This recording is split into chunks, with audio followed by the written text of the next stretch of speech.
So hi friends, welcome to bio study with Nikhil YouTube channel. Here we learn biology in simple way. So स्वागत है आप सभी का bio study with Nikhil YouTube channel पे। यहाँ पे हम बायोलॉजी सीखते हैं एक सिंपल वे के अंदर, ठीक है। तो Maharashtra state board new syllabus हम देख रहे हैं ऑफ क्लास 11th बायोलॉजी का, ठीक है। अभी 11th का बायोलॉजी हम देख रहे हैं। तो चैप्टर नंबर हम 6 देख रहे थे जिसका नाम है बायो मॉलिक्यूल्स। सो ये दो है, ये जो नाम है इसका बड़ा नाम है, इसको दो पार्ट में कन्वर्ट किया है। बायो मतलब लिविंग ऑर्गेनिज्म एंड मॉलिक्यूल्स मतलब लिविंग ऑर्गेनिज्म के अंदर जो मॉलिक्यूल्स मिलते हैं। मॉलिक्यूल्स क्या होता है, तो एलिमेंट से बनते हैं मॉलिक्यूल्स, ओके। इसके अंदर मॉलिक्यूल्स कौन से सबसे पहले है कार्बोहाइड्रेट, उसके बाद है लिपिड, उसके बाद है प्रोटीन। सो ये सभी जो लिपिड प्रोटीन ये सभी हमने देख लिया है part first, second and third के अंदर, ठीक है। पार्ट फर्स्ट अच्छे से अपलोड हो चुका है, आप चैनल के प्लेलिस्ट में जाकर देख सकते हो। उसके साथ आप सेकंड एंड थर्ड पार्ट भी अच्छे से आप देख सकते हो, ठीक है। तो ये सभी चैनल के प्लेलिस्ट में आपको मिल जाएंगे। तो ये अगर आप देखोगे तभी आपको ये पार्ट 4 समझ में आएगा। अगर आपने वो नहीं देखे तो ये पार्ट आपको 4 समझ में नहीं आएगा। ये बात आप अच्छे तरीके से ध्यान में रखो, ठीक है। तो यह है हमारा पार्ट 4 ऑफ चैप्टर 6 बायोमोलिक्यूल्स। तो अभी इसको हम स्टार्ट करते हैं। तो उसके पहले अगर आपने अभी तक हमारे चैनल को सब्सक्राइब नहीं किया तो प्लीज़ चैनल को सब्सक्राइब करो एंड साथ ही साथ जो बेल आइकन है उसको भी हिट करो, बिकॉज ये नोटिफिकेशन प्रोवाइड करेगा जब भी हम फ्यूचर में क्लास 11th बायोलॉजी या फिर 11th से रिलेटेड वीडियोस को अपलोड करेंगे तब। उसके साथ ही साथ आप इंस्टाग्राम पे फॉलो कर सकते हो मुझे, अगर आपको क्लास 11th बायोलॉजी से रिलेटेड कोई भी डाउट है तो। और आप हमारा टेलीग्राम ग्रुप भी ज्वाइन कर सकते हो, ठीक है। तो चलिए गाइज आगे बढ़ते हैं चैप्टर नंबर 6 बायोमोलिक्यूल्स के पार्ट 4 की तरफ, ठीक है। तो देखो इसके अंदर हमको क्या पढ़ना है। सबसे पहले एक पेज ऐड किया है मैंने अभी अपने नोट्स के अंदर, वो है पार्ट का ओवरव्यू। मतलब पार्ट 4 के अंदर हम क्या क्या पढ़ेंगे, ओवरव्यू ऑफ पार्ट 4, ठीक है। सो देखो ओवरव्यू ऑफ पार्ट 4। पार्ट 4 के अंदर हम पढ़ेंगे सबसे पहले स्ट्रक्चर ऑफ डीएनए। डीएनए कैसे बनता है, डीएनए क्या है, तो एक न्यूक्लिक एसिड है। उसके बाद देखेंगे राइबो न्यूक्लिक एसिड मतलब आरएनए, आरएनए का स्ट्रक्चर वो देखेंगे एंड आरएनए के टाइप्स देखेंगे। सबसे पहले आरएनए का टाइप है टीआरएनए, उसके बाद देखेंगे आरआरएनए एंड उसके बाद देखेंगे एमआरएनए, ठीक है। तो ये क्या है, तो एक टाइप है किसका, हमारे इस पार्ट नंबर 4 के अंदर जो आरएनए है उसका टाइप है ये tRNA, rRNA and mRNA. TRNA का मतलब होता है ट्रांसफर आरएनए, आरआरएनए का मतलब होता है राइबोसोमल आरएनए एंड एमआरएनए का मतलब होता है मैसेंजर आरएनए, ठीक है। तो ये सभी हम देखने वाले हैं इस पार्ट 4 के अंदर। ये है हमारा ओवरव्यू ऑफ पार्ट 4, ठीक है। तो देखो अभी इसके अंदर हमको क्या पढ़ना है। इसके अंदर हम पढ़ेंगे सबसे पहले स्ट्रक्चर ऑफ डीएनए। डीएनए कैसे बनता है, तो देखो सबसे पहले है DNA is very long. Long मतलब बहुत ज़्यादा लंबा होता है एंड चेन है, ठीक है। चेन कैसे होती है, एक एक मॉलिक्यूल ऐसे ऐड किए जाते हैं, वो होता है चेन। उसको हम क्या बोलते हैं, चेन बोलते हैं। तो ये चेन होता है made up of alternate sugar phosphate groups. मतलब कि शुगर का ग्रुप, उसके बाद हो जाने के बाद फॉस्फेट का ग्रुप, फॉस्फेट के बाद शुगर का ग्रुप, मतलब कि क्या है, अल्टरनेट है, ठीक है। Alternate sugar and phosphate group and the sugar is always, जो शुगर होती है ना वो डीऑक्सीराइबोस होती है। क्या होती है, डीऑक्सीराइबोस। मतलब कि डीऑक्सीराइबोस मतलब क्या है, शुगर का फार्मूला जो है हम बोलेंगे C6H12O6 ऐसा होता है ना। लेकिन जो डीएनए इसके अंदर शुगर जो है वो होती है C6H12O5। मतलब कि इसके अंदर जो ऑक्सीजन है वो एक कम होता है, मतलब कि deoxyribose and it always join to phosphate. और ये फॉस्फेट जो ग्रुप होता है वहां पर ज्वाइन होता है in same way so that the long chain is perfectly regular. जो लॉन्ग चेन होती है वो परफेक्टली रेगुलर होती है बिकॉज ये जो होता है वो फॉस्फेट ग्रुप में ज्वाइन होता है and repeating the same phosphate sugar sequence. और ये फॉस्फेट शुगर सीक्वेंस ऐसा चालू रहता है। बाद में हम देखेंगे कि कैसे ये ऐड होता है, ये आपको समझ में आएगा। ओवर एंड ओवर अगेन मतलब कि वो वैसे ही चलता रहता है, क्या, फॉस्फेट शुगर का सीक्वेंस। और इसी तरीके से क्या मिलता है, एक हमको परफेक्टली रेगुलर चेन मिलती है किसकी, फॉस्फेट एंड शुगर अल्टरनेट ये दोनों ग्रुप की, और उसको हम बोलेंगे डीएनए, ठीक है। तो ये होता है हमारा DNA. Then each sugar of the sugar phosphate, जो शुगर फॉस्फेट की शुगर होती है, ठीक है, चेन्स हैज अ बेस, उसको एक बेस होता है attach to it and the base is not always the same. और वो बेस सेम नहीं होता, ठीक है। शुगर वो क्या होता है, each sugar of phosphate, sugar phosphate chain has a base, उसको बेस होता है और वो अटैच होता है, इट अटैच टू इट, उसको अटैच होता है कौन, शुगर फॉस्फेट के बेस पे।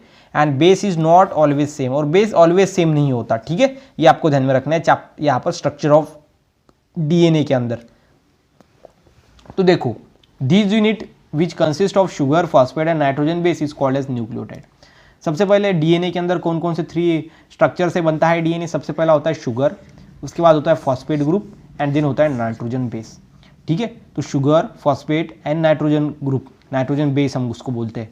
ये तीनों से बनता है डीएनए और उसको हम बोलेंगे न्यूक्लियोटाइड। क्या बोलेंगे? न्यूक्लियोटाइड। क्या बोलेंगे? न्यूक्लियोटाइड। और बहुत सारे न्यूक्लियोटाइड जोड़ के हमको क्या मिलता है? हमको मिलता है डीएनए। ठीक है, क्या मिलता है हमको? डीएनए मिलता है। डीएनए, डीएनए किससे मिलता है? न्यूक्लियोटाइड से। न्यूक्लियोटाइड किससे बनता है? Sugar, phosphate and nitrogenous base से बनता है। एंड नाइट्रोजनस बेस जो होता है and a sugar form a nucleoside. ठीक है, तो ये न्यूक्लियोसाइड फॉर्म करता है। यहाँ पर दो यहाँ पर क्या है? तो एलिमेंट है, स्ट्रक्चरल यूनिट है। सबसे पहला है न्यूक्लियोटाइड, उसके बाद है न्यूक्लियोसाइड। न्यूक्लियोसाइड एंड न्यूक्लियोटाइड में क्या डिफरेंस है? सबसे पहला है न्यूक्लियोसाइड। न्यूक्लियोसाइड में क्या होता है? एक होता है sugar, that is the pentose sugar, मतलब 5 कार्बन से बनी हुई। उसके बाद होता है फॉस्फेट ग्रुप। ठीक है, फॉस्फेट ग्रुप भी है। एंड उसका बाद होता है नाइट्रोजन। ओके, ये तीनों से बनता है, वो होता है न्यूक्लियोटाइड। क्या होता है? वो न्यूक्लियोटाइड होता है। एंड सेकंड होता है न्यूक्लियोसाइड। न्यूक्लियोसाइड में क्या होता है? देखो आप, सबसे पहले इसके अंदर होता है शुगर। ठीक है, शुगर है एंड नाइट्रोजनस बेस है, नाइट्रोजनस बेस। ठीक है, नाइट्रोजन बेस। तो शुगर एंड नाइट्रोजनस बेस ही है, वो होता है हमारा न्यूक्लियोसाइड। ठीक है, न्यूक्लियोसाइड में शुगर प्लस नाइट्रोजन बेस ही होता है। ये जो फॉस्फेट ग्रुप है वो अब्सेंट होता है न्यूक्लियोसाइड के अंदर। किसके अंदर? न्यूक्लियोसाइड के अंदर। तो आपको यहाँ पर एमसीक्यू में पूछा जा सकता है कि न्यूक्लियोसाइड किससे बनता है? शुगर प्लस नाइट्रोजन बेस से या फिर sugar, phosphate group and nitrogen base से। तो न्यूक्लियोसाइड क्या है? शुगर प्लस नाइट्रोजन बेस से ही बनता है हमारा न्यूक्लियोसाइड। इसके अंदर फॉस्फेट ग्रुप अब्सेंट होता है और जो न्यूक्लियोटाइड होता है इसके अंदर तीनों ग्रुप्स प्रेजेंट होते हैं, sugar, phosphate group and nitrogenous bases. ठीक है, तो ये आपको ध्यान में रखना है अच्छी तरीके से। ये यहाँ पर एमसीक्यू पूछा जा सकता है CET as well as NEET के अंदर। देन धस जो न्यूक्लियोसाइड होता है does not contain phosphate group. जो न्यूक्लियोटाइड के अंदर फॉस्फेट ग्रुप नहीं होता। किसके अंदर? न्यूक्लियोसाइड के अंदर। ठीक है, साइड, टाइड के अंदर नहीं, न्यूक्लियोटाइड के अंदर होता है, न्यूक्लियोसाइड के अंदर अब्सेंट होता है। और ये दोनों ही यहाँ पर प्रेजेंट होते हैं। ये बात आपको अच्छी तरीके से समझ में आ गई। ठीक है, तो अभी देखो ये आइडेनाइन का स्ट्रक्चर है एंड ग्वानाइन का स्ट्रक्चर है। इसको हम दोनों को क्या बोलते हैं? प्यूरिन्स बोलते हैं। प्यूरिन्स मतलब क्या होता है? डबल रिंग स्ट्रक्चर, 2 रिंग होती है। ये देखो, ये एक रिंग, ये सेकंड रिंग, ये एक रिंग, ये सेकंड रिंग, मतलब 2 रिंग स्ट्रक्चर होते हैं। एंड जो पिरामिडिन्स होते हैं वो सिंगल रिंग के स्ट्रक्चर होते हैं। वो होते हैं साइटोसिल, यूरेसिल एंड थाइमिन। और आपको थाइमिन एंड यूरेसिल के अंदर पता है कि जो थाइमिन होता है वो डीएनए के अंदर होता है और यूरेसिल एब्सेंट होता है, डीएनए के अंदर नहीं होता। और जो आरएनए है उसके अंदर थाइमिन रिप्लेस होता है, थाइमिन प्रेजेंट नहीं होता, उसकी जगह पे यूरेसिल होता है। ठीक है, तो यहाँ पर जो प्यूरिन्स एंड पिरामिडिन्स है ये 4 ही होते हैं डीएनए के अंदर। सबसे पहला होता है एडेनाइन, देन होता है ग्वानिन, देन होता है साइटोसिल एंड थाइमिन, थाइमिन होता है। ठीक है, तो ये 4 ही रहेंगे। और अगर आरएनए रहा तो होगा एडेनाइन, देन होगा ग्वानिन, देन होगा साइटोसिन, और ये थाइमिन जो है उसकी जगह पे यूरेसिल रहेगा। मतलब यहाँ पर भी 4।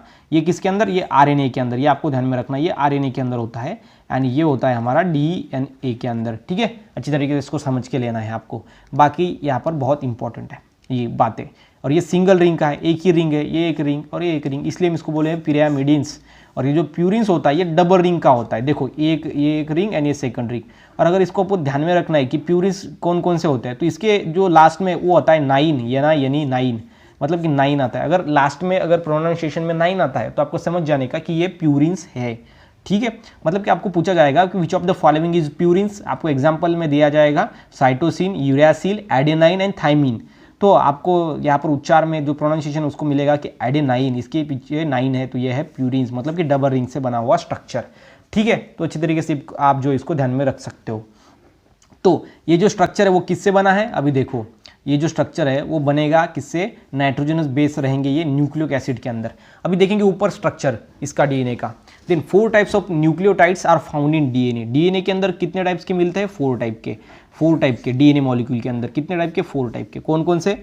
Okay, adenine, then guanine and cytosine and thymine. ये बिकॉज यहाँ पर यूरेसिल नहीं होता, यूरेसिल आरएनए की जगह पे होता है, वहाँ पर थाइमिन की जगह पे यूरेसिल होता है आरएनए के अंदर। And in a nucleoside nitrogen base is attach to the first carbon atom. ये आपको ध्यान में रखना है कि जो नाइट्रोजन बेस होता है वो फर्स्ट कार्बन एटम से अटैच होता है, दैट इज द C1। जो फॉस्फेट ग्रुप होता है वो कहाँ पर अटैच होता है? फर्स्ट कार्बन एटम पे। किसके? न्यूक्लियोसाइड के ऑफ शुगर। किसके? Of sugar and phosphate group. Because nucleotide हमको पता है शुगर एंड फॉस्फेट ग्रुप से बनता है। शुगर एंड फॉस्फेट ग्रुप नहीं, sugar and nitrogen base, sugar and nitrogen base से बनता है हमारा न्यूक्लियोसाइड। न्यूक्लियोसाइड के अंदर फॉस्फेट ग्रुप अब्सेंट होता है, जो कि हमने पहले ही देखा है। ठीक है, तो सबसे पहले क्या रहेगा? ऐसा पेंटेस शुगर रहेगा हमारा। ये देखो पेंटोस शुगर, ये फर्स्ट, ये सेकंड, ये थर्ड, ये 4 एंड ये 5, ठीक है।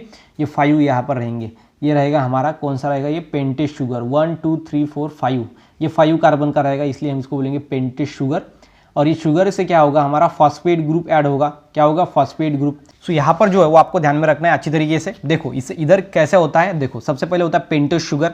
पेंटेस शुगर ऐसा होता है, ये देखो ऐसा होता है पेंटेस शुगर। यह है 1, ठीक है। अभी देखो सबसे पहले ये 1, उसके बाद ये है 2, ये 3, ये 4 एंड ये 5, ठीक है। ये होते हैं 5 कार्बन से बना हुआ पेंटेस शुगर, ठीक है। उसके बाद यहाँ पर क्या होता है, ये जो 5 नंबर का होता है वहाँ पर होता है फॉस्फेट ग्रुप। क्या होता है, फॉस्फेट ग्रुप। तो हम किसके डिनोट करेंगे, उसको P से डिनोट करेंगे, ठीक है। वहाँ पर क्या रहेगा, फॉस्फेट ग्रुप। और जो नाइट्रोजन बेस है वो कहाँ पर अटैच रहता है, फर्स्ट कार्बन एटम पे। जो नाइट्रोजनस बेस है वो कहाँ पे अटैच रहता है, फर्स्ट कार्बन एटम पे। हमको यहाँ पर मिल गया कि फर्स्ट कार्बन एटम पे वो अटैच रहता है।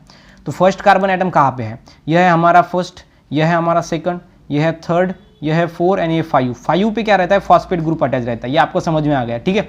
5 पे क्या रहता है, फॉस्फेट ग्रुप, ठीक है। ये 4 है, तो सिंपल में ये फर्स्ट पे क्या रहेगा, हमारा नाइट्रोजनस बेस रहेगा। वो कौन सा रहेगा, एडेनाइन। एडेनाइन, और जो एडेनाइन होता है वो क्या करता है, थाइमिन के साथ बॉन्ड करता है, वो होता है डबल बॉन्ड, ठीक है। ये हमको पता है कि एडेनाइन जो है वो थाइमिन के साथ जो है बॉन्ड करता है, रिएक्ट होता है। तो उसी तरीके से ये क्या है, तो सिंपल में ये दूसरा एक स्टैंड होगा यहाँ पर उसी तरीके से, ठीक है। तो ये जो है ये टी क्या है, हमारा थाइमिन। थाइमिन क्या है, तो नाइट्रोजनस बेस है। और नाइट्रोजन बेस का क्या कंडीशन है कि वो सिर्फ और सिर्फ कार्बन फर्स्ट में ही अटैच होता है, और इसलिए ये क्या होगा, सिंपल में अपोजिट होगा। मतलब कि ऐसा स्टैंड बनेगा, ये हमारा ऐसा उल्टा मॉलिक्यूल हम लिखेंगे, बिकॉज ये फर्स्ट में आना चाहिए ना। ये फर्स्ट, उसके बाद ये सेकंड, उसके बाद ये थर्ड, ये 4 एंड 5, ठीक है। तो ये हो गया हमारा 5, ये हो गया सेकंड, ये हो गया थर्ड, ये हो गया 4 एंड 5, ठीक है। और ये जो 5 है यहाँ पर क्या लगेगा, फॉस्फेट ग्रुप, जो कि हमको पता है यहाँ पर 5 कार्बन में, ठीक है। तो ये लगेगा हमारा यहाँ पर थाइमिन। थाइमिन क्या है, तो नाइट्रोजनस बेस है। उसी तरीके से ये जो यहाँ पर देखो, ये थर्ड कार्बन में, ये 5 एंड थर्ड कार्बन पर लगेगा हमारा फॉस्फेट ग्रुप। फॉस्फेट ग्रुप में आपको ध्यान में रखना है, ये थर्ड एंड 5 जो कार्बन है वहाँ पर लगता है। और जो हमारा क्या है, नाइट्रोजनस बेस है, नाइट्रोजनस बेस एन भी हम उसको बोलेंगे। तो ये फॉस्फेट ग्रुप, ये नाइट्रोजन बेस। नाइट्रोजन बेस लगेगा सबसे पहले फर्स्ट कार्बन एटम पे, ठीक है। उसके बाद ये देखो, ये जो यहाँ पर क्या है, सिंपल में ये जो थर्ड है यहाँ पर लगेगा फिर से फॉस्फेट ग्रुप, थर्ड पे ज्वाइन होता है ना। उसके बाद यहाँ पर अगेन यहाँ से एक मॉलिक्यूल ऐसा बनाना पड़ेगा हमको, वो होगा हमारा, ये मॉलिक्यूल क्या है, तो ये मॉलिक्यूल है न्यूक्लियोटाइड। बिकॉज ये पेंटेस शुगर है, इसके अंदर फॉस्फेट ग्रुप है और नाइट्रोजन बेस है। और ये पूरे मॉलिक्यूल को हम क्या बोलते हैं, न्यूक्लियोटाइड बोलते हैं। हमको पता है न्यूक्लियोटाइड और न्यूक्लियोसाइड के अंदर क्या होता है, फॉस्फेट ग्रुप एब्सेंट होता है। यहाँ पर फॉस्फेट ग्रुप प्रेजेंट है, मतलब ये न्यूक्लियोटाइड होता है। और उसी तरीके से यहाँ पर देखो, ये फर्स्ट वाला कार्बन, ये सेकंड वाला कार्बन, ये थर्ड वाला कार्बन, ये 4 वाला एंड 5 वाला, ये 5 के साथ देखो ये फॉस्फेट ग्रुप ज्वाइन हो गया कि नहीं, हो गया। और ये जो फर्स्ट है हमारा, ठीक है, तो ये फर्स्ट के साथ देखो जो एडेनाइन है वहाँ पर था, तो यहाँ पर ग्वानिन होगा। और ग्वानिन जो है वो साइटोसिन के साथ रिएक्ट होगा और वो ट्रिपल बॉन्ड रिएक्ट होता है, ये हमको ध्यान में रखना है। और यहाँ पर भी फर्स्ट आने के लिए हमको ऐसा करना पड़ेगा और ऐसा उल्टा मॉलिक्यूल निकालना पड़ेगा। और ये फर्स्ट कार्बन, ये सेकंड कार्बन, ये थर्ड कार्बन पे देखो फॉस्फेट आ गया है कि नहीं, मतलब कि थर्ड एंड 5 जो कार्बन होते हैं वहाँ पर फॉस्फेट ग्रुप अटैच होता है, वैसा ही वैसा आ गया। उसके बाद यहाँ पर देखो, ये 3, ये 4 एंड ये 5 अगेन जो है वो फिर से अटैच होगा ऐसा। इस तरीके से ये जो मॉलिक्यूल है वो अटैच हो जाएंगे। उसके बाद जो है ये ग्वानिन एंड साइटोसिन हो गया, उसके बाद एडेनाइन एंड थाइमिन आएगा, उसके बाद और ग्वानिन एंड साइटोसिन आएगा। तो इस तरीके से ये स्टैंड जो है वो बनते जाएंगे, एक एक न्यूक्लियोटाइड ज्वाइन होता रहेगा, ठीक है। और ऐसा ज्वाइन होके बाद में क्या बनेगा, हमारा डीएनए मॉलिक्यूल बनेगा, ठीक है। यहाँ पर जो है वो डीएनए मॉलिक्यूल बनेगा। और जो डीएनए मॉलिक्यूल है उसका स्टैंड कैसा होता है, 2 स्टैंड होते हैं, एक होता है एसेंडिंग, एक होता है डिसेंडिंग। एसेंडिंग बोले तो क्या होता है, ऊपर चढ़ने वाला, मतलब कि सीधा राइजिंग। देखो इसका जो ये जो हमने बनाया, इसका जो ऊपर का जो है वो भाग कैसा है, ऊपर का चढ़ता हुआ भाग है, इसलिए हम इसको बोलते हैं ascending stand of DNA. And दूसरा देखो भाग, ये जो ये नीचे जाने वाला भाग है ना ऐसा, उसको हम बोलेंगे डिसेंडिंग स्टैंड। तो 2 स्टैंड होते हैं एंड ये दोनों कैसे होते हैं, एंटी पैरेलल। पैरेलल मतलब कि ऐसा होता है पैरेलल, ये दोनों लाइन पैरेलल है। और एंटी पैरेलल बोले तो अपोजिट, मतलब एक यहाँ पर जा रही है तो एक नीचे जा रही है, मतलब कि ये दोनों जो डीएनए के स्टैंड होते हैं वो एंटी पैरेलल होते हैं एक दूसरे से। ओके, ये आपको बेसिक चीजें यहाँ पर ध्यान में रखनी है, किसके अंदर, डीएनए के अंदर, ठीक है। तो आपको पता चल गया है कि डीएनए के अंदर न्यूक्लियोटाइड होता है और न्यूक्लियोटाइड वो कैसे ज्वाइन होता है। आपको ध्यान में रखना है कि नाइट्रोजनस बेस फर्स्ट कार्बन पे अटैच होता है और जो हमारा फॉस्फेट ग्रुप होता है वो 3rd एंड 5 पे अटैच होता है। ऐसा अगर करोगे तो सिंपल में ऐसे जो न्यूक्लियोटाइड है वो एक दूसरे के साथ जोड़ते जाएंगे और हमारा डीएनए मॉलिक्यूल बनता जाएगा। और 2 स्टैंड बनेंगे, एक होगा डिसेंडिंग स्टैंड, एक होगा असेंडिंग स्टैंड, चढ़ता हुआ उतरता हुआ, ठीक है। तो ये आपको सिंपल में ध्यान में रखना है इसके अंदर। और ये जो मॉलिक्यूल है अपना, ये आपको ध्यान में रखना है। ये देखो, ये है पेंटेस शुगर, ठीक है। 5 कार्बन की, ये first carbon, second carbon, third carbon, 4 carbon and 5 carbon. और यहाँ पर क्या है सिंपल में, ये है हमारा एडेनाइन ले लो, ये है नाइट्रोजनस बेस, ठीक है, यहाँ पर नाइट्रोजनस बेस होगा और यहाँ पर जो है वो 5 कार्बन पे रहेगा फॉस्फेट ग्रुप, ये थर्ड कार्बन के रहेगा फॉस्फेट ग्रुप, ठीक है। तो ये पूरे मॉलिक्यूल को हम बोलेंगे न्यूक्लियोटाइड, क्या बोलेंगे, न्यूक्लियोटाइड बोलेंगे, ठीक है। तो ये आपको ध्यान में रखना है अच्छी तरीके से, ठीक है। तो ये हो गया हमारा when a phosphate group get attach with that of the carbon C5 पे अटैच होता है atoms of the sugar molecules and nucleotide molecules is form, और न्यूक्लियोटाइड मॉलिक्यूल फॉर्म होता है।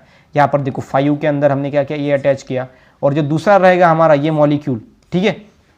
तो देखो अभी आपको समझ में आएगा 5 के यहाँ पर ही क्यों रहेगा, बिकॉज ये ऐसा एक हमारा मॉलिक्यूल रहेगा, ठीक है, और ये यहाँ पर रहेगा 5 पे अटैच, ठीक है। कौन रहेगा 5 पे अटैच, फॉस्फेट ग्रुप, ये फॉस्फेट ग्रुप अटैच होगा। उसके बाद जो ये सेकंड रहेगा ना यहाँ पर, वो भी देखो ये यहाँ पर है 5, ये देखो ये 5 पे ही अटैच रहेगा सेकंड भी। इस तरीके से मैंने आपको पहले ही बताया, तो ये आपको ध्यान में रखना है बेसिक वे के अंदर। उसके बाद है जो डीएनए का स्टैंड है, उसका स्ट्रक्चर ही हमको यहाँ पे दिया गया है। अभी देखो यहाँ पर मैं आपको बताता हूँ कि ये कैसा होता है। सबसे पहला देखो ये है ग्वानिन, ये ग्वानिन साइटोसिन के साथ रिएक्ट होता है, मैंने आपको बोला ग्वानिन साइटोसिन के साथ रिएक्ट होता है by the double bond. Adenine react होता है थाइमिन, ये थाइमिन है यहाँ पे थाइमिन है, ठीक है। उसके बाद ये ध्यान में रखो अपन, एडेनाइन जो है वो थाइमिन के साथ डबल बॉन्ड एज रिएक्ट करता है, कैसे, डबल बॉन्ड, ठीक है, ये आपको ध्यान में रखना है। उसके बाद जो मेजर एंड माइनर ग्रुप होता है, मेजर ग्रुप का फॉर्म होता है जब होता है ट्विस्टिंग, या फिर ये एक दूसरे के साथ वो क्या होते हैं अराउंड में वो क्रॉस होते हैं, ठीक है, crossing of two stand form the minor group. ये देखो यहाँ पर क्या हुआ है, माइनर ग्रुप फॉर्म हुआ, बिकॉज वो एक दूसरे से ऐसे गए हैं, उसको हम बोलेंगे माइनर ग्रुप। और मेजर ग्रुप कब होता है, जब दो जो स्टैंड होते हैं वो एक दूसरे में कॉइलिंग होते हैं, मतलब कि एक ऐसा गया और एक उसके बाद ऐसा आया, कॉइल हो गए एक दूसरे से, तब फॉर्म होता है मेजर ग्रुप। और माइनर ग्रुप का फॉर्म होता है जब वो एक दूसरे से ऐसे सीधा सीधा उसको क्रॉस करते, तब होता है मेजर ग्रुप फॉर्म, ठीक है। और यहाँ पर आपको ध्यान में रखना है, इसके अंदर जो यहाँ पर डिफरेंस होता है वो 1 नैनोमीटर का होता है मेजर ग्रुप फॉर्म के अंदर, ठीक है, ये दोनों यहाँ पर स्टैंड के अंदर। उसके बाद देखो हाइड्रोजन बॉन्ड होता है, हाइड्रोजन बॉन्ड, देखो ये हाइड्रोजन बॉन्ड से वो क्या होते हैं, लिंक होते हैं। ये क्या है हमारा, ये हाइड्रोजन बॉन्ड है, ठीक है, ये आपको ध्यान में रखना है, ये है हाइड्रोजन बॉन्ड, क्या है, हाइड्रोजन बॉन्ड, ठीक है, ये अच्छी तरीके से आपको ध्यान में रखना है। और ये दो न्यूक्लियोटाइड के अंदर जो डिस्टेंस होता है वो होता है 0.34 नैनोमीटर। देखो ये एडेनाइन एंड ग्वानिन अभी हम ज्वाइन कर रहे हैं एक दूसरे के साथ, लेकिन ये दोनों के बीच में जो डिस्टेंस रहेगा वो रहेगा 0.34 नैनोमीटर, दैट इज NM, ठीक है। तो ये आपको ध्यान में रखना है बेसिक चीज़ें। उसके बाद यहाँ से ही क्वेश्चन आते हैं कि दोनों जो नाइट्रोजन बेस है उसके अंदर कितना डिफरेंस होता है, 0.34 नैनोमीटर का, ठीक है। उसके बाद ये दोनों हम इसको क्या बोलेंगे, एक कंप्लीट उसको राउंड करने के लिए, देखो यहाँ से यहाँ तक जो कंप्लीट एक टर्न लेने के लिए उनको लगा, डीएनए के मॉलिक्यूल को लगा 3.4 नैनोमीटर डिस्टेंस। तो यही डिस्टेंस पे ही सवाल आता है, ठीक है। मतलब मेजर ग्रुप का फॉर्म होता है जब कॉइलिंग होता है दो स्टैंड का, माइनर ग्रुप का फॉर्म होता है जब वो एक दूसरे से क्रॉस होते हैं, तब माइनर ग्रुप फॉर्म होता है दो स्टैंड्स, ठीक है। उसके बाद नेक्स्ट देखो डीएनए मॉडल, क्या देखेंगे अभी देखेंगे DNA model. So DNA model क्या होता है, देखो so according to Watson and Crick, सबसे पहले ध्यान में आप रखो कि जो डीएनए का मॉडल है वो दिया वाटसन एंड क्रिक, ये दो साइंटिस्ट ने। एंड डीएनए मॉलिक्यूल ने बताया कि दो साइड से बनता है, twisted around the each other in the form of double helix. Double helix का ऐसे ट्विस्टेड, और एक दूसरे को ऐसा कैसा होता है वो ट्विस्टेड होता है, ठीक है। And then the two stand that is the polynucleotide. Polynucleotide क्यों कहा, यहाँ पर एक वर्ड उन्होंने यूज किया वो है पॉलीन्यूक्लियोटाइड। पॉलीन्यूक्लियोटाइड क्यों कहा, पॉली मतलब होता है मेनी, इसका आपको पता ही है meaning many, and nucleotide because हमने पता है कि ऐसे जो न्यूक्लियोटाइड है हम ज्वाइन करते रहते थे, करते रहे, और बाद में ये बहुत ज़्यादा न्यूक्लियोटाइड हमने ज्वाइन किए, मतलब मेनी न्यूक्लियोटाइड ज्वाइन किए और स्ट्रक्चर हमारे पास आ गया पॉलीन्यूक्लियोटाइड, ठीक है। तो अभी मुझे लगता है कि आपको समझ में आ गया कि पॉलीन्यूक्लियोटाइड क्यों कहा। Polynucleotide chains of suppose to be in the opposite direction में, बिकॉज एंटी पैरेलल, दो स्टैंड्स कैसे होते हैं डीएनए के, एंटी पैरेलल होता है कि ऊपर जा रहा है तो दूसरा नीचे आ रहा है, इसलिए ये बोल रहा है यहाँ पर अपोजिट डायरेक्शन के अंदर, मतलब anti parallel. So end of one chain having 3 यहाँ पर जो है वो 3 रहेगा, कैसे, अभी देखो सिंपल मैं आपको बताता हूँ मैं 3 कैसे रहेगा। तो देखो जो एंड होगा हमारा वहाँ पर रहेगा 3, मतलब कि ये अगर ऐसे दो स्टैंड है, ठीक है, ये ऐसा स्टैंड है ऐसा स्टैंड, सो ये अगर 3 है तो ये देखो ये नीचे आ गया और यहाँ पे आ गया ये 5 होगा, और अगर ये यहाँ पर 3 रहेगा और यहाँ पे 5 रहेगा, मतलब कि ये क्या रहेगा 3 dash lies beside the 5 dash end of the other stand. ये 3 डैश वो उसके बाजू में रहेगा दूसरे स्टैंड के 5 डैश के, ठीक है, ये आपको ध्यान में रखना है, ये इसको हम बोलेंगे उसकी मेजरमेंट का, ठीक है। And 1 turn of the double helix of the DNA measure, 1 turn लगेगा यहाँ से यहाँ तक, जो 1 टर्न आया उसका जो डिफरेंस होगा उसके अंदर डिस्टेंस होगा, सॉरी, वो होगा 34 angstrom, okay. And it consist of pair nucleotide, pair nucleotide से वो बनता है, न्यूक्लियोटाइड कैसे होते हैं, paired. And the distance between the 2 near boring pairs nucleotide, 2 nucleotide के अंदर, मतलब कि ये एडेन, ये अभी यहाँ पर देखो ऐसा एक न्यूक्लियोटाइड हमने ज्वाइन किया था, उसके बाद जो दूसरा न्यूक्लियोटाइड है, सो ये 2 न्यूक्लियोटाइड के अंदर जो डिस्टेंस है ना वो आता है 3.4 एंगस्ट्रॉन।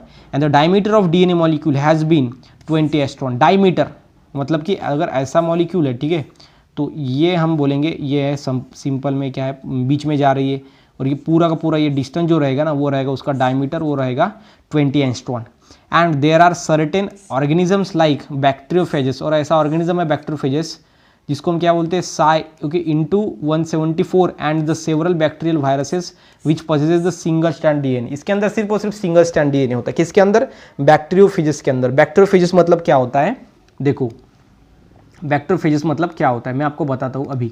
सो बैक्टीरियोफेजेस मतलब होता है जब कोई वायरस, ठीक है, वायरस आपको पता है एस असेलुलर ऑर्गेनिज्म, ऐसा ऑर्गेनिज्म जिसके अंदर सेल नहीं होता, ये लिविंग एंड नॉन लिविंग के बीच में आता है, वो होता है असेलुलर, मतलब कि वायरस ये प्रिमिटिव ऑर्गेनिज्म होता है। और ये वायरस के अंदर जो है वो RNA as a genetic material होता है, ये आपको बेसिक चीज़ें पता है। तो इसके अंदर जो वायरस है वो अगर किसी बैक्टीरिया को, किसको, बैक्टीरिया को अगर अटैक कर दिया बैक्टीरिया पे, तो वो बैक्टीरिया को हम कहलाते हैं या फिर बोलते हैं बैक्टीरियोफेजेस। क्या बोलते हैं, बैक्टीरियोफेज, ठीक है। अगर एक आधे वायरस ने बैक्टीरिया पे अटैक कर दिया तो उसको हम बोलेंगे बैक्टीरियोफेजेस, ठीक है, ये आपको ध्यान में रखना है। और उसके अंदर क्या होता है, सिंगल स्टैंडर्ड, क्या होता है, सिंगल स्टैंडर्ड डीएनए होता है। क्या होता है, single standard DNA, that is हम उसको क्या बोलते हैं, एस डीएनए, मतलब कि सिंगल स्टैंडर्ड डीएनए। ये आपको ध्यान में रखना है अच्छी तरीके से। यहाँ पे सबसे पहले हमने क्या बोला इसके अंदर, देखो Watson, according to Watson and Crick, Watson and Crick ने क्या दिया, मॉडल दिया कि डीएनए का असली स्ट्रक्चर कैसे होता है, उसका मॉडल हम बोलेंगे। 2 स्टैंड से बनता है, ट्विस्टेड होते हैं अराउंड में दोनों एक दूसरे के, उसको हम डबल हेलिक्स बोलते हैं। ये 2 स्टैंड ये पॉलीन्यूक्लियोटाइड चेन से बनता है, मतलब कि बहुत सारे न्यूक्लियोटाइड ज्वाइन होके, एंड ये अपोजिट डायरेक्शन में होता है, पता है। एंड इसका जो है एक स्टैंड का अगर 3 डैश है तो उसको बाजू में ही दूसरा स्टैंड का 5 डैश होगा एंड, ठीक है। एक स्टैंड जो है हमारा उसका 3 डैश एंड है तो उसके साइड में ही 5 डैश का एंड होगा। And 1 turn of the double helix of the DNA measure, 1 turn होता 34 एंगस्ट्रॉन, 2 न्यूक्लियोटाइड के बीच में जगह होगी 3.4 एंगस्ट्रॉन, और इसका डायमीटर होगा डीएनए का 20 एंगस्ट्रॉन। ये बातें आपको लिखनी है शॉर्ट वे के अंदर। And there are the certain organism जो कि बैक्टीरियोफेजेस, मतलब कि वायरसेस इन्फेक्ट बैक्टीरिया, मतलब बैक्टीरियोफेजेस, इसके अंदर एस डीएनए होता है, मतलब सिंगल स्टैंडर्ड डीएनए होता है, ठीक है। तो ये आपको ध्यान में रखना है। सो यहाँ पर हमारा डीएनए टोटल कंप्लीट होता है। अब देखेंगे राइबोन्यूक्लिक एसिड। राइबोन्यूक्लिक एसिड मतलब इसका मीनिंग होता है आरएनए, ये आर उसके बाद ये एन यानी ए, आरएनए मतलब ribonucleic acid. So another nucleic acid found in the living organism is ribose nucleic acid. सबसे पहला होता है डीएनए न्यूक्लिक एसिड, और उसके बाद सेकंड जो होता है न्यूक्लिक एसिड जो लिविंग ऑर्गेनिज्म की, जिंदा जो एनिमल है उसके अंदर मिलता है, ऑर्गेनिज्म के अंदर, वो होता है RNA, that is the ribonucleic acids. And in most of the organism, so बहुत सारे ऑर्गेनिज्म के, it is found that to be the hereditary material, but in certain organism like the, यहाँ पर देखो ये कैसा है, हेरिडेटरी मटेरियल है, जो लोअर ऑर्गेनिज्म उसके अंदर पाया जाता है आरएनए। हेरिडेटरी मटेरियल बोलो तो ये कैरेक्टर को ट्रांसफर करने का काम करता है, और जो मटेरियल कैरेक्टर को ट्रांसफर करने का काम करता है एक जनरेशन से दूसरे जनरेशन तक, उसको हम बोलेंगे हेरिडिटरी मटेरियल, ठीक है। हेरिडिटरी मटेरियल क्या करता है, material which transfers character from one generation to another generation, but in certain organism, लेकिन कुछ ऑर्गेनिज्म के अंदर, जैसे कि टोबैको मोजाइक वायरस। ये क्या है, टोबैको मोजाइक वायरस है, ऐसा वायरस जो टोबैको प्लांट के ऊपर आया था उसको हम बोलेंगे टोबैको मोजाइक वायरस सबसे पहले, ठीक है। And it is the hereditary material, ये कैसा है, हेरिडिटरी मटेरियल है, it is the hereditary material, okay. Organism के अंदर भी ये हेरिडिटरी मटेरियल है, मतलब कि इसके अंदर वो जो कैरेक्टर है उसको ट्रांसफर करने का काम करता है एक जनरेशन से दूसरे जनरेशन तक।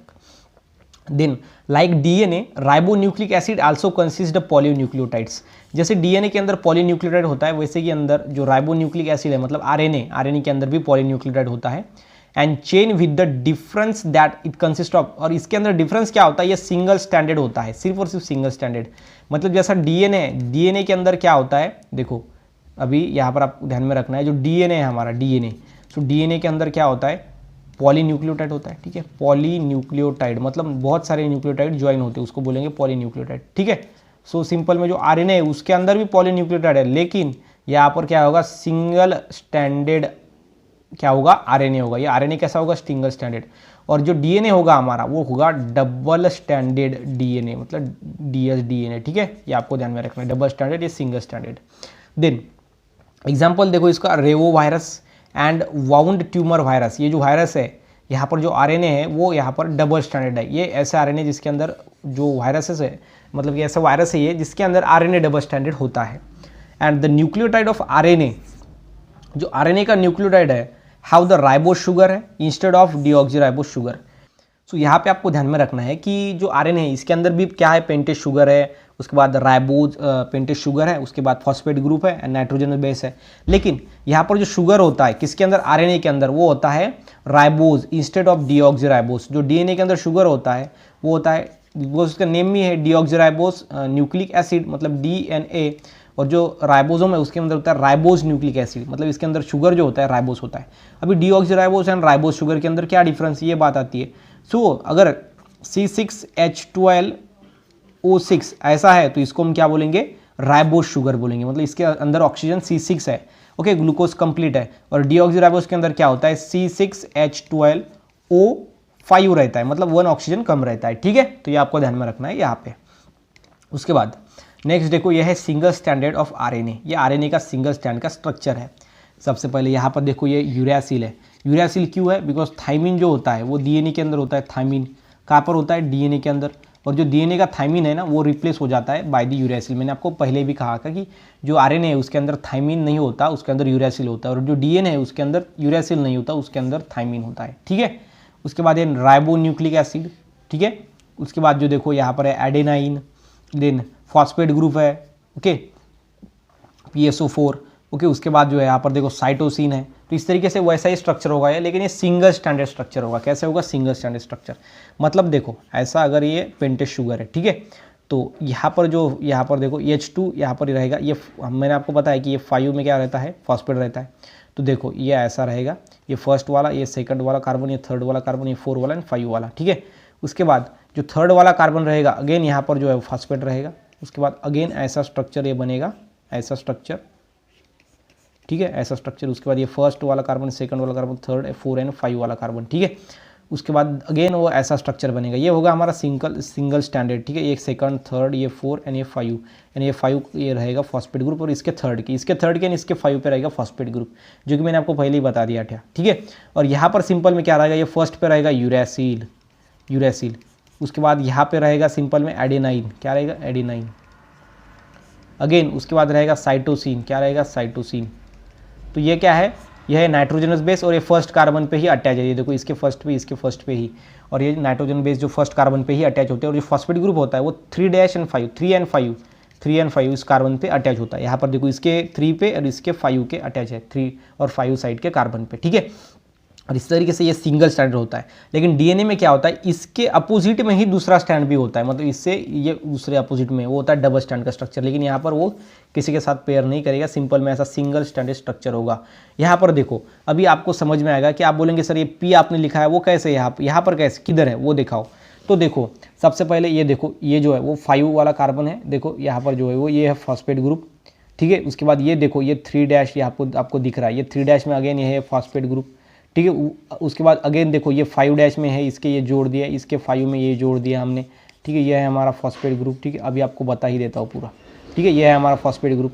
उसके बाद देखो अगेन ये इसके 3 पे देखो, ये 3 पे है हमारा फॉस्फेट ग्रुप, 3 पे। और उसके बाद अगेन ऐसा नीचे वो जोड़ा जाता है।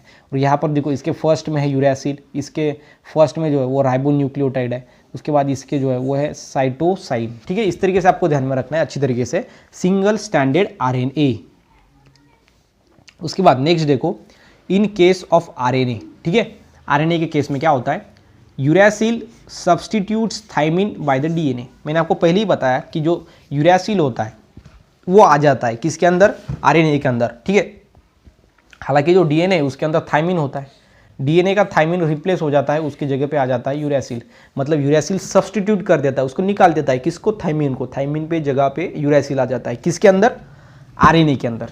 And purines pyrimidines equality is not found in the RNA, और आरएनए के अंदर जो है प्यूरिन पिरामिडिन, मतलब कि जैसे कि purine is equal to pyrimidine था किसके अंदर, डीएनए के अंदर, वैसा आरएनए के अंदर नहीं पाया जाता, इक्विलिटी नहीं होती, मतलब जितने प्यूरिन उतने ही पिरामिडिन नहीं होते। And the molecule because of its single standard structure, क्यों है, बिकॉज सिंगल स्टैंडर्ड स्ट्रक्चर है ना। तो डीएनए में कैसा है, अगर यहाँ पे हमने एक मॉलिक्यूल मतलब नाइट्रोजन बेस, मतलब कि प्यूरिन्स या फिर पिरामिडिन्स ऐड कर दिया, ये प्यूरिन्स, तो यहाँ पर होगा पिरामिडिन्स, ठीक है, पिरामिडिन्स होगा, तो एक ऐसा होगा, बिकॉज ये एक स्टैंड में प्यूरिन होगा, दूसरे स्टैंड में पिरामिडिन होगा, मतलब यहाँ पर इक्वलिटी होगी। लेकिन यहाँ पर सिंपल में एक ही स्टैंड है, यहाँ पर कोई प्रेजेंट ही नहीं है, इसलिए यहाँ पर क्या होता है, तो ये जो है वो इक्वलिटी नहीं होता, equality is not found in the RNA molecule because of its single standard structure, because ये सिंगल स्टैंडर्ड स्ट्रक्चर होता है। Then RNA stand is usually found folded, जो आरएनए होता है वो फोल्डेड होता है, upon itself its certain region और एंटायरली, वो इटसेल्फ भी फोल्डेड होता है। And this folding help in the stability of the RNA molecule, ये फोल्ड क्यों होता है, बिकॉज उसको स्टेबिलिटी मिलता है, क्या मिलता है, स्टेबिलिटी, स्टेबिलिटी, वो इजिली ब्रेक नहीं हो सकता, stability of RNA molecule. Then most of the RNA polynucleotide, RNA के पॉलीन्यूक्लियोटाइड, मतलब न्यूक्लियोटाइड से न्यूक्लियोटाइड ज्वाइन कर लिए हमने बहुत सारे, उसको बोलेंगे पॉलीन्यूक्लियोटाइड। चेन स्टार्ट एदर, वो स्टार्ट होती है either with the adenine, adenine से स्टार्ट होगी या फिर ग्वानिन से स्टार्ट होगी। एडेनिन ग्वानिन क्या है, तो यह है प्यूरिन्स, प्यूरिन्स नाइट्रोजन बेस के अंदर होते हैं purines, purines and pyrimidine, nitrogen base जो है क्लासीफाई होता है। उसके बाद 3 types of cellular RNAs have been distinguish, messenger RNA सबसे पहले है, यम आरएनए उसको हम बोलते हैं। उसके बाद होता है उसको टेम्पलेट आरएनए भी बोलते हैं, मैसेंजर आरएनए को हम टेम्पलेट आरएनए भी बोलते हैं। उसके बाद है आरआरएनए, मतलब ribosomal RNA, that is the rRNA हम उसको बोलते हैं। उसके बाद होता है ट्रांसफर आरएनए, ट्रांसफर आरएनए को हम टीआरएनए बोलते हैं, और इसको हम सोल्यूबल आरएनए भी बोलते हैं। तभी पहले हमको पता था कि आरएनए के 3 टाइप होते हैं, सबसे पहले होता है M RNA, rRNA and tRNA. सो जो हमारा सबसे पहले है आरआरएनए, ठीक है, जो हमारा है मैसेंजर आरएनए, यम आरएनए, उसका नाम है टेम्पलेट आरएनए, ये दूसरा नाम हमको आज पता चल गया है। और उसके बाद जो टीआरएनए मतलब ट्रांसफर आरएनए, इसका दूसरा नाम होता है सोल्यूबल आरएनए, ये आपको ध्यान में रखना है। यहाँ पर ही आपका जो क्वेश्चन पूछा जाता है कि which of the following is called as soluble RNA, या फिर सोल्यूबल आरएनए कौन सा होता है, तो आपको आंसर में दिया जाएगा कि टीआरएनए का ऑप्शन होगा। तो आपको ध्यान में रखना है कि सोल्यूबल आरएनए टीआरएनए का ही नाम है दूसरा, और यम आरएनए का नाम होता है टेम्पलेट आरएनए, ठीक है, ये आपको ध्यान में रखना है। सो सबसे पहले हम देखेंगे यम आरएनए, उसके बाद देखेंगे आरआरएनए एंड लास्ट में देखेंगे टीआरएनए, ठीक है। ये सभी हम डिटेल में आज हम पढ़ने वाले हैं। तो सबसे पहले देखो यम आरएनए। सो यम आरएनए क्या होता है, क्या इसका काम होता है, देखो इसका काम क्या होता है, carries genetic information, genetic information carry करता है M RNA for arranging amino acids in different sequence, amino acids को अरेंज करने का काम करता है इन प्रोटीन सिंथेसिस, इसके अंदर प्रोटीन सिंथेसिस के अंदर। And it is a linear polynucleotide, linear बोले तो ऐसा सीधा एक पॉलीन्यूक्लियोटाइड, बहुत सारे न्यूक्लियोटाइड ऐड होकर बनता है polynucleotide. And it accounts 3% of cellular RNA. So cellular RNA के जो है इसका नंबर कितना होता है, 3%, ठीक है, किसके अंदर, सेलुलर आरएनए के अंदर। Then its molecular weight is several millions, इसका मॉलिकुलर वेट बहुत ज़्यादा हाई होता है, सेवरल मिलियंस होता है। M RNA molecules carrying information, वो इन्फॉर्मेशन कैरी करता है from complete polypeptide chain is called as cistron. जो सिस्ट्रॉन है वो होती है कंप्लीट पॉलीपेप्टाइड चेन, और जो इंट्रॉन्स होती है वो इनकम्प्लीट पॉलीपेप्टाइड चेन्स होती है, जो कि डीएनए जो प्रोटीन सिंथेसिस के अंदर है। यहाँ पर आपको सिर्फ इतना ही ध्यान रखना है कि यम आरएनए मॉलिक्यूल इन्फॉर्मेशन को कैरी करता है फ्रॉम कंप्लीट पॉलीपेप्टाइड चेन से, जिसको हम बोलते हैं सिस्ट्रॉन, ठीक है। ये प्रोटीन सिंथेसिस का पार्ट है, जो कि आपको समझ में आएगा, 12th में है आपको प्रोटीन सिंथेसिस। यहाँ पर सिर्फ आपको यही ध्यान में रखना है कि ये मॉलिक्यूल क्या करता है, इन्फॉर्मेशन कैरी करता है, ठीक है, किससे, from a complete polypeptide chain that is cistron. Then size of m RNA is related to the size of messenger, it contains synthesis of m RNA begins at 5 end, तो size of m RNA is related to the size of message it contain, मतलब उसके अंदर कौन सा message है उसके according में उसकी साइज जो है वो डिसाइड होती है। And synthesis of m RNA जो होता है वो बिगिन होता है एट 5 मतलब जो सिंथेसिस है वो 5 से शुरू होता है। देखो अभी उस यम आरएनए को 2 डैश होते हैं, एक होता है 5 एंड में, एंड होते हैं 2, एक होता है 5 एंड, होता है 3 एंड। तो 5 एंड से क्या होता है, सिंथेसिस कुछ बनने का काम शुरू होता है, जो डीएनए बनता है उसके अंदर 5 से ही स्टार्टिंग होती है। Then DNA stand and terminate at 3' stand, मतलब ये 3' पे क्या होता है, टर्मिनेट बोलो तो खत्म होता है, स्टॉप होता है। 5' से स्टार्ट होता है एंड 3' पे खत्म होता है। अगर कुछ भी सिंथेसिस का काम हो तो किसके अंदर, ये mRNA के अंदर 5' से स्टार्ट होता है और 3' पे खत्म होता है। मतलब ज़्यादा से स्टार्ट होता है, मतलब 3 से ज़्यादा है तो ज़्यादा से स्टार्ट होता है एंड कम पे खत्म होता है। ठीक है, यही आप एक ट्रिक ध्यान में रख सकते हो कि ज़्यादा था तब स्टार्ट किया और ख़त्म कम हो गया फिर बाद में ख़त्म कर दिया। ठीक है, ये आप ध्यान में रख सकते हो 5' to 3'। मतलब कि अगर मैसेज, अगर किसी सिंथेसिस का काम करना पड़े तो यहाँ पर जो है वो 5' से 3' तक ये क्या होता है, जाता है। ठीक है, उसके बाद नेक्स्ट देखो। सो यहाँ पर आप देख सकते हो ये है हमारा mRNA। ठीक है, तो mRNA में जो है वो हम क्या बोलेंगे कि सिंथेसिस जो है, सिंथेसिस कुछ बनाने का काम। ठीक है, सिंथेसिस ओके, स्पेशली DNA के जो DNA प्रोटीन, DNA जो है उसके अंदर क्या होता है, प्रोटीन सिंथेसिस। प्रोटीन जो प्रोटीन सिंथेसिस है, हमारे बॉडी के अंदर प्रोटीन बनाया जाता है उसको हम बोलते हैं प्रोटीन सिंथेसिस। ये प्रोटीन सिंथेसिस के अंदर काम करता है हमारा mRNA, बहुत ही ज़्यादा इंपॉर्टेंट काम जो है उस यहाँ पर परफॉर्म करता है। और यहाँ पर जो 5' होता है वहाँ से स्टार्ट होता है सिंथेसिस और 3' पे एंड होता है। ओके, 3' ये क्या है, तो एंड है, एंड का एक नेम दिया गया है। स्टार्टिंग एंड को हम 5' बोलते हैं mRNA के एंड एंडिंग एंड को हम बोलते हैं 3'। ठीक है, तो यहाँ पर कोडॉन होते हैं। कोडॉन क्या होता है, तो कोडॉन होते हैं ट्रिपलेट, हम बोलते हैं 3 नाइट्रोजनस बेस से बनता है कोडॉन। 3 नाइट्रोजन बेस से बनता है कोडॉन। मतलब ये फर्स्ट 2 एंड 3 ये तीनों हुए हमारे कोडॉन। उसके बाद ये फर्स्ट 2 एंड 3 ये हो गया हमारा कोडॉन। ये फर्स्ट 2 3 मतलब 3 से क्या बनता है, हमारा कोडॉन बनता है। उसको हम क्या बोलते हैं, कोडॉन। कोडॉन क्या होता है, 3 नाइट्रोजन बेसिस का कोडॉन बनता है। और ये इनिशिएशन कोडॉन है, मतलब जो स्टार्टिंग के कोडॉन है वो होते हैं इनिशिएशन, मतलब वो प्रोसेस को स्टार्ट करते हैं, इसलिए हम उनको बोलते हैं इनिशिएशन कोडॉन। और जो टर्मिनेटिंग कोडॉन होते हैं, ये जो लास्ट में है, ये 3 हम क्या बोलेंगे, 3 नाइट्रोजनस बेस का पेयर या फिर सीक्वेंस, उसको हम बोलेंगे कोडॉन। और ये टर्मिनेटिंग कोडॉन है, ये प्रोसेस को स्टॉप करने वाले कोडॉन है, इसलिए हम इसको बोलेंगे टर्मिनेटिंग कोडॉन। ठीक है, तो ये आपको ध्यान में रखना है इजी वे के अंदर। ठीक है, तो ये होता है हमारा पूरा का पूरा सिस्ट्रॉन। तो उसके बाद नेक्स्ट देखो, ये हमारे तो हमने देख लिया, उसका स्ट्रक्चर भी देख लिया कैसा होता है, उसका काम जो है वो भी देख लिया हमने कि कौन कौन से टाइप के जो फंक्शन है वो परफॉर्म करता है। ठीक है, अब उसके बाद देखेंगे हम RRNA। ठीक है, RRNA कौन सा काम करता है वो भी देख लो। सो देखो, सबसे पहले है from 50% to 60% part of ribosomes it account, जो राइबोसोम का पार्ट होता है वो होता है 50 to 60% and account 80-90% of the cellular RNA। Cellular RNA के अंदर जो हमारा सेल है उसके अंदर 80 to 90% हमारा क्या होता है, RRNA होता है। ठीक है, and it is synthesized in nucleus, nucleus के अंदर ये बनता है। एंड कर्नाल्ड क्या एक साइंटिस्ट है, 1960 के अंदर क्या किया, डिस्कवर्ड किया RRNA को। And it gets coiled here due to the interchain complementary base pairing. यहाँ पर क्या होती है, कॉम्प्लीमेंट्री बेस पेयरिंग, और क्या है, इंट्राचेंज है, इंट्राचेन कॉम्प्लीमेंट्री बेस पेयरिंग। ये आपको ध्यान में आना चाहिए, ठीक है, इंट्राचेन कॉम्प्लीमेंट्री, यहाँ पर ही पूरा लिखा हुआ है कि वो क्यों कॉइलिंग कर रहा है, कॉम्प्लीमेंट्री बेस पेयरिंग। ठीक है, कॉम्प्लीमेंट्री बेस पेयरिंग क्या होती है, तो वो जो दो हमने पहले देखा था कोडॉन, मतलब 3 जो सीक्वेंस होता है किसका, नाइट्रोजन बेस का, वो दूसरे के साथ क्या होता है, बॉन्ड, मतलब या फिर पेयरिंग करता है, उसको बोलेंगे कॉम्प्लीमेंट्री पेयरिंग।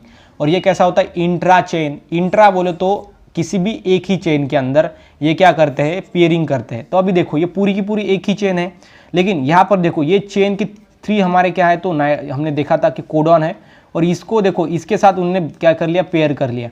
इसलिए जो ये हमारी जो स्ट्रेट वाली RRNA था वो स्ट्रेट नहीं रहा, कॉइल हो गया, बिकॉज इसके अंदर क्या हुआ, intra chain complementary base pairing. Intrachain because ये एक ही चेन के अंदर इन्होंने कॉम्प्लीमेंट्री बेस जो है वो पेयरिंग कर ली। अगर 2 चेन होते तो क्या होता, 2 चेन होते तो यह कॉइल ही नहीं होता, बिकॉज अगर एक चेन ऐसी होती और एक चेन ऐसी होती और यहाँ पे जो कोडॉन है वो इसके साथ क्या करते, पेयर कर लेते, मतलब कि ये कॉइल नहीं होता। मतलब उसको हम क्या बोलेंगे, यहाँ पर क्या बोलेंगे, इंट्राचेन कॉम्प्लीमेंट्री बेस पेयरिंग है, उसको हम बोलेंगे इंटरचेंज। इंटर मतलब 2 के बीच में, interchange chain complementary base pairing में जो कॉइल नहीं होगा। लेकिन जो RRNA होता है ये कॉइलिंग मॉलिक्यूल है, बिकॉज इसके अंदर intra chain complementary base pairing होती है इसलिए। ठीक है, तो मुझे लगता है कि आपको ये समझ में आ गया है कि क्या होता है intra chain complementary base pairing. ठीक है, इसलिए ये क्या होता है, कॉइल्ड होता है। ये RNA कॉइल्ड नहीं होता, बिकॉज उसके अंदर intra change complementary base pairing नहीं होती। ठीक है, तो यह है हमारा स्ट्रक्चर ऑफ RRNA। इसके अंदर देखो यहाँ पर कॉम्प्लीमेंट्री बेस पेयरिंग हो रही है और इसलिए ये कॉइल है। यहाँ पर शुगर फॉस्फेट बैकबोन हम उसको बोलते हैं, शुगर फॉस्फेट का बैकबोन होता है जो कि सपोर्ट करता है होल उसके स्ट्रक्चर को। ये हाइड्रोजन बॉन्ड, ये देखो दोनों के बीच में होता है हाइड्रोजन बॉन्ड, उससे वो क्या करते हैं intra chain complementary base pairing करते हैं। ठीक है, इंट्रा चेन मतलब एक ही चेन के अंदर, और कॉम्प्लीमेंट्री बेस पेयरिंग मतलब क्या कि जो जिसके साथ पेयर कर सकता है उसी के साथ पेयर करेगा, मतलब कि कॉम्प्लीमेंट्री बेस पेयरिंग। ठीक है, तो ये आपको ध्यान में रखना है यहाँ पर आरएनए के अंदर। उसके बाद होता है टीआरएनए। ठीक है, ये हमारा थर्ड एंड लास्ट टाइप है tRNA. So molecules are much smaller, ये मॉलिक्यूल जो है वो बहुत ज़्यादा छोटा होता है। Molecules are much smaller and consisting of 70 to 80 nucleotides. 70 to 80 nucleotide से बनता है टीआरएनए। टीआरएनए क्या बनता है 70 to 80 न्यूक्लियोटाइड से बनता है। न्यूक्लियोटाइड किससे बनता है, पेंटेज शुगर, फॉस्फेट ग्रुप और नाइट्रोजनस बेस। ठीक है, pentose sugar, phosphate group, nitrogen base, इससे बनता है हमारा न्यूक्लियोटाइड्स। और जो नाइट्रोजन बेस होता है उसके अंदर जो थाइमिन है वो यूरेसिल होता है थाइमिन की जगह पे, बिकॉज हमको पता है कि आरएनए के अंदर थाइमिन नहीं होता, उसकी जगह पे यूरेसिल आ जाता है। And it is also single standard, ये सिंगल स्टैंडर्ड ही होता है, but number of complementary base sequence after pairing. लेकिन यहाँ पर क्या होता है कॉम्प्लीमेंट्री बेस सीक्वेंस जो वो आफ्टर पेयरिंग होते हैं। देखो अभी it is shape like the clover leaf Holley, जो हॉली ने दिया क्लोवर लीफ मॉडल हम जिसको बोलते हैं। जो हॉली है, हॉली क्या है तो एक साइंटिस्ट है जिन्होंने 1965 के अंदर क्या दिया कि ये क्लोवर लीफ मॉडल के जैसा है। क्लोवर लीफ आप जो है गूगल पे सर्च करोगे क्लोवर लीफ तो आपके पास सामने एक स्ट्रक्चर आ जाएगा। उसी तरीके से ये टीआरएनए दिखता है ऐसा, जो साइंटिस्ट हॉली इनका कहना था, और इसलिए इन्होंने उस एक्सपेरिमेंट को नाम दे दिया clover leaf hollow. Okay, clover leaf experiment जो कि दिया हॉले ने इन 1965 के अंदर। ठीक है, बिकॉज वो उस तरीके से दिखा। And each tRNA can pick up particularly amino acids, और जो टीआरएनए होता है वो क्या करता है अमाइनो एसिड को लेता है and follow 4 parts can be recognize on tRNA. और टीआरएनए जो है उसके अंदर 4 पार्ट होते हैं। ठीक है, कौन कौन से, तो देखो यहाँ पे सबसे पहले होता है ये देखो डी लूप, टी लूप, उसके बाद variable loop, anticodon loop, and देखो यहाँ पर एक्सेप्टर स्टेप। इसका नाम दिया है आगे, वो हम पढ़ेंगे, देखो आगे है हमको अच्छी तरीके से। तो देखो यहाँ पे सबसे पहला होता है डीएचयू आर्म, ये होता है इसका first arm. Then amino acid binding site होती है, उसके बाद एंटीकोडॉन लूप होता है, एंड देन देखो राइबोसोम रिकॉग्नाइज साइट होता है। ये 4 टाइप से बनता है हमारा टीआरएनए, लास्ट वाला RNA, that is transfers RNA. ठीक है, ये 4 पार्ट से बनता है। डीएचयू आर्म मतलब डीएचयू क्या होता है dihydro uracil loop and amino acid recognize site भी हम इसको बोलते हैं। क्या बोलते हैं, अमाइनो एसिड रिकॉग्नाइज साइट होता है डीएचयू आर्म। यहाँ पर अमाइनो एसिड की साइट को रिकॉग्नाइज किया जाता है। तो आप यहाँ पे देख सकते हो ये है हमारा डीएचयू आर्म।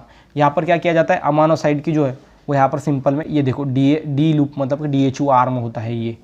ठीक है, उसके बाद सेकंड होता है amino acid binding site. Amino acid को बाइंड करने वाली साइट को हम बोलेंगे अमाइनो एसिड बाइंडिंग साइट। सो ये कौन सी होती है, तो देखो यहाँ पे ये देखो ये अमाइनो एसिड अटैचमेंट साइट, मतलब इसका ही नाम होता है अमाइनो एसिड बाइंडिंग साइट, और यहाँ पर अमाइनो एसिड ऐसा बाइंड होता है। उसके बाद नेक्स्ट है एंटीकोडॉन लूप। एंटीकोडॉन लूप मतलब क्या होता है, ये देखो यहाँ पर कोडॉन होता है, उसके अपोजिट में होता है एंटीकोडॉन। ठीक है, यहाँ पर देख सकते हो आप, ये है एंटीकोडॉन लूप, ये देखो एंटीकोडॉन लूप, ये है हमारा थर्ड वाला। ठीक है, उसके बाद देखो राइबोसोम रिकॉग्नाइजेशन साइट, उसके बाद कौन सी होती है राइबोसोम रिकॉग्नाइज साइट।